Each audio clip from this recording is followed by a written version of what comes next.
नमस्कार. TV9 मराठीमध्ये आपल्या सगळ्यांचं स्वागत. मी निखिला. महत्त्वाची बातमी. शरद पवार यांनी पुन्हा एकदा अजितदादांची नक्कल केली आहे. अशोक पवार कसा निवडून येतो असं दादांनी म्हटलं होतं.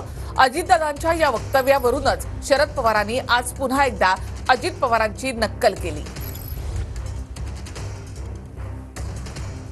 पवारांकडून पुन्हा एकदा अजित पवारांची नक्कल करण्यात आली आहे. याआधी दादा भाऊक झाले होते त्यावेळेला शरद पवारांनी सभेमध्ये तसेच डोळे पुसण्याची ऍक्टिंग केली होती. कारखान्याची वाट लावली, बाकीच्या सगळ्यांची वाट लावली आणि मंत्री व्हायला निघाला.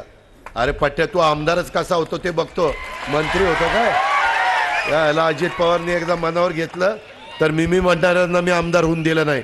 आता मी पण चॅलेंज देतो, तू आमदारच कसा होतो त्याही पद्धतीने बघतो. ज्या पद्धतीनं काम केले आणि करतायत, आम्हाला लोकांचं कुठलीही अडचण नाही.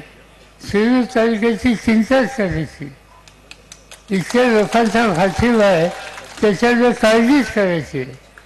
काळजी आम्हाला फक्त एकच करायला लागते, काही माणसं बाहेर न्यायचं आणि सांगतात कसा आकार चालला चालू होतो बघतो.